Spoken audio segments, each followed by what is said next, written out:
All right, so perhaps just underneath those examples that we did, just write down more examples. Okay, so now we're going to put it all together. You've got the skill of implicit differentiation. Now let's put it into a problem of some kind of nature, of something that we've been asked to do before. So, for example,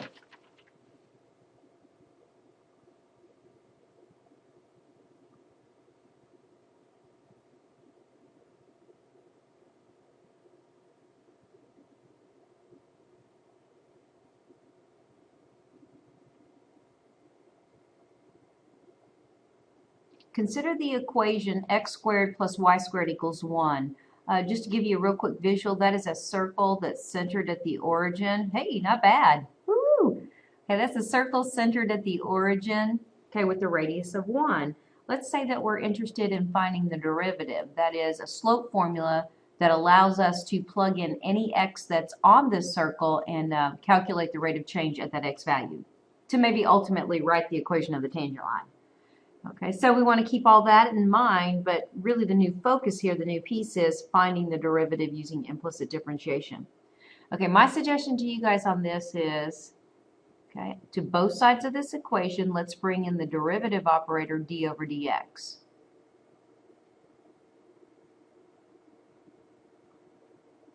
What?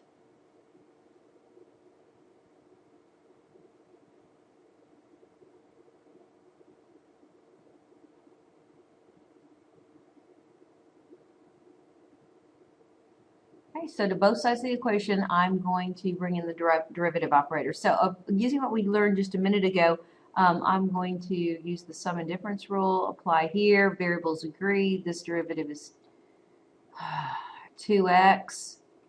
This derivative, when variables don't agree, would be 2y times the derivative with respect to x of the inside function, or dy dx. Oh my goodness. What? Derivative here of a constant with respect to any variable, it won't matter, is 0. Okay, so my objective here is just to find the derivative. Well, dy dx is the notation that represents that derivative. So mathematically, from here, it's just using our background from algebra. Just look at this as one term.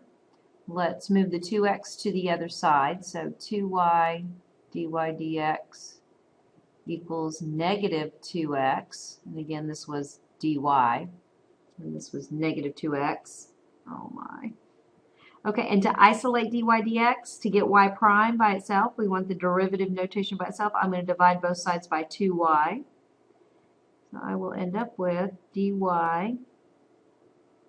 over dx, which equals negative 2x.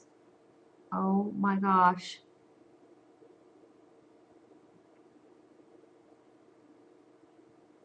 Over 2y. And simplifying that, it's going to give negative x over y. All right, moving on. I think I'm going to move across here and do another example. Okay. Consider this implicit equation, y cubed plus y squared minus 5y, oh my, minus x squared equals negative 4.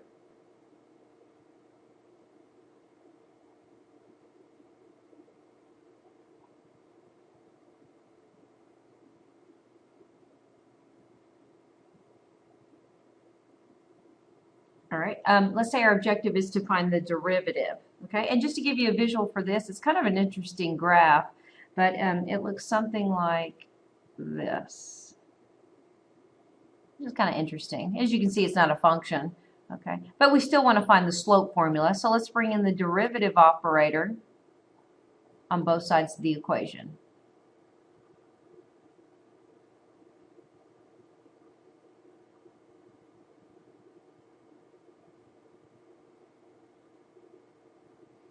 Okay, applying the derivative operator. I don't know why they're disappearing.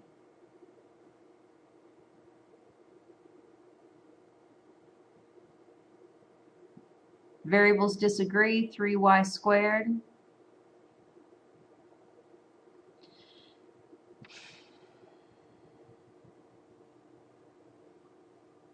Times dy dx. Moving on to the next term, plus variables disagree. So again, chain rule, 2y times dy over dx.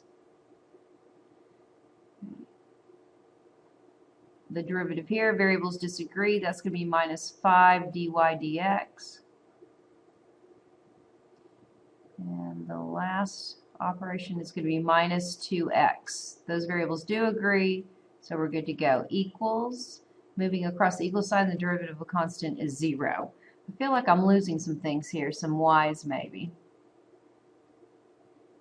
Okay, now notice what happened here. Here we have 3 different y terms. So in that case, I have 3 terms, all of which have a dy dx in them. Okay, according to the book, and again, just to reference the book, there's guidelines for doing implicit differentiation on page 142. Okay, what I'm going to do is I'm going to bring in the derivative operator, and then I'm going to leave all the dy dx terms on the left side of the equation, and anything that does not have a dy dx in it, I'm going to move to the other side. Okay, so I'm actually in this next step going to try and save some time and perform 2 different calculations here. I'm going to actually factor out a dy dx for my remaining terms. So factoring out dy dx here leaves 3y squared. From this term leaves plus 2y. From this term leaves minus 5. Equals, I've moved the negative 2x over, and it becomes positive 2x. And as you can see, to isolate dy dx, because that was the whole reason in leaving these here on one side of the equation, I can divide both sides of this equation, okay, by this expression right here. That will result in giving me my derivative.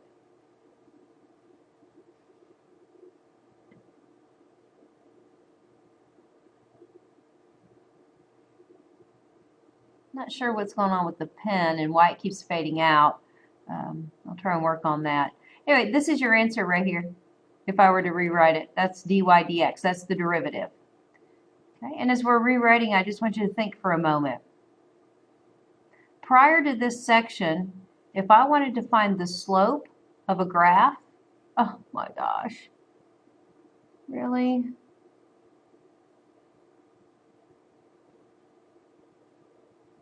All I needed to know was x, and that's it. That's all I had to know was x, not the y coordinate, just the x coordinate. Well, now what we're going to have to know is both x and y. Not always, but notice that now I would need to know the x and y coordinate of the point for me to get the slope. So that's kind of different. Okay, let's look at another example here. Okay, so if I had this equation, which I kind of want to share the graph with you. It's actually a sideways opening parabola with its vertex at 1, 0. Looks like this. Okay. If I wanted to find the slope of the tangent line to the graph at 1, 0, I want to find the slope of the tangent line. Well, let's just kind of have an idea of what it might look like first. If you looked at the tangent line to this graph, it's actually vertical. And we know vertical lines have undefined slope. So at this point right here, okay, let's kind of go through and see if we can verify that we have an undefined slope. So to find the slope of this graph at 1, 0 requires a derivative. So I'm going to differentiate on both sides of the equation. To save time, I'm going to bring in the derivative operator to the whole equation and bring it in. Okay, so the derivative variables agree. 1 plus derivative of y squared, 2y times dy dx. Derivative of 1, any constant, is 0. Okay, so isolating dy dx, getting it by itself. Okay, at this point, I could plug in the x coordinate of 1 and the y coordinate of 0 and see if putting the numbers in first helps me kind of simplify to get the slope. Otherwise, you can isolate dy dx. So that's going to require subtracting 1 and dividing by 2y. So I'm going to do that all in one step. Subtracting 1, dividing by 2y. Subtracting 1 and dividing by 2y. That's your slope formula. Notice that it has a y and not an x. It's kind of unusual. You know, we've been working with just x's. Okay. What does it look like when I show that I'm plugging in 1, 0? Well, typically we show this evaluation bar. It's saying the derivative evaluated at the point 1, 0, and we kind of put it down here at the bottom, equals negative 1 over 2 times, and here I need a y value, so that y value is this 0 in the point. So x has no bearing on this. Okay. Notice that the slope is negative 1 over 0. Undefined, does not exist. That supports that we have a vertical tangent line there.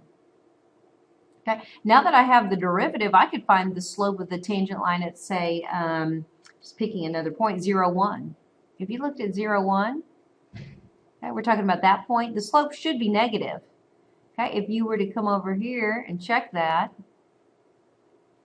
0, 1, notice the notation, evaluated at 0, 1. Okay, if I plugged in 1 for y, x has no effect on anything. Okay, I'm going to have 2 times 1. I'm going to get a slope of negative 1/2, which visually agrees with that tangent line there. Okay, moving on, I'm going to do another one here. Okay. Ultimately, you're going to be asked to write equations of tangent lines, which means you're going to have to evaluate these derivatives for particular coordinates. But right now, let's just focus our attention on using implicit differentiation to help us, okay, get derivatives. Okay, let's say we want to find the derivative. To save time, I'm going to bring in the d over dx to the whole equation up here. Variables agree, they don't agree here, and that's just a constant. Please stop. 2x, first derivative. Derivative of the first term, I mean. This derivative, variables disagree, so it's 8y times dy dx. Derivative of the constant is 0.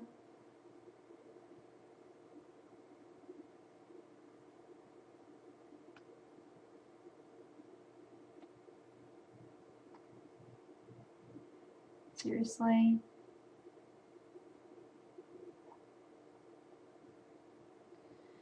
Solving for dy dx is going to require subtracting 2x, get that out of the way first, and then dividing the coefficient 8y. So I'm going to do that all in one step too.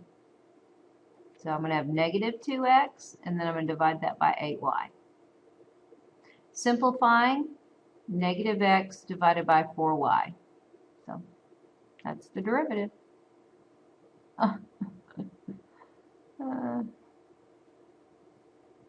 Okay, and let's look at another one. Probably the most complicated because of what you're about to see. Okay.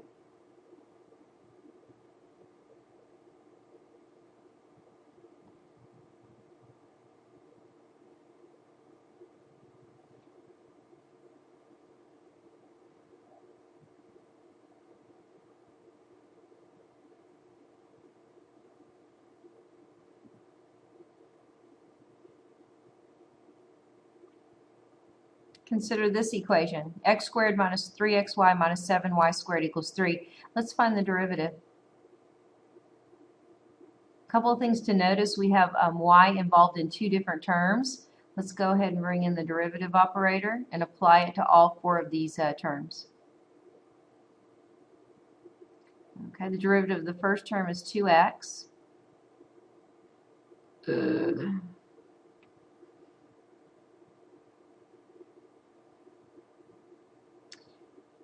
Oh my goodness.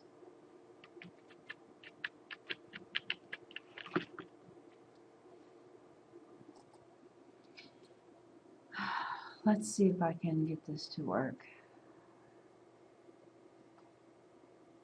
Derivative of the first term is 2x. Okay, when you bring in the derivative operator here, we have a product rule. Notice we have not seen a situation where we've had a product of two different variables. We either had just x or we had just y. Okay, how we handle this is the product rule. My suggestion, instead of keeping 3 with the x, is I might leave it outside of, oh my god, that's supposed to be 2x. 2x minus 3. Okay, now I'm going to come in here and do the power rule on, or excuse me, the product rule on xy, that product. It's minus 3 times the first x times the derivative of y with respect to x, so x times dy dx, plus the second factor y times the derivative of x with respect to x. So that's just going to be 1. So applying the product rule to xy, leaving the minus 3 on the outside, I'll distribute it in my next step. Now I'm here at this term. Variables disagree. So minus 14y times dy dx equals 0. Come back. Okay, so hopefully you have that all there. 2x minus, I'm going to go ahead and distribute the 3. Minus 3x times dy dx minus 3y from this distribution minus, this was 14y dy dx equals 0. Okay, now I see that I have two dy dx terms, so they have to stay here. All other terms that do not have a dy dx in them move to the other side. So negative 3x dy dx stays. This term stays. Minus 14y dy dx equals, we're going to move these two terms to the other side of the equation, and we end up with this expression. Come back here, let's factor out. I'm hoping this is what you have. I'm going to try and factor out that common factor.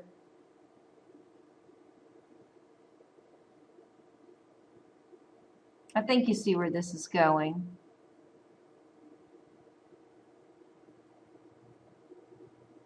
I hope, because you can't see the print. Okay, so dy dx will be equal to the quotient negative 2x plus 3y over 3x.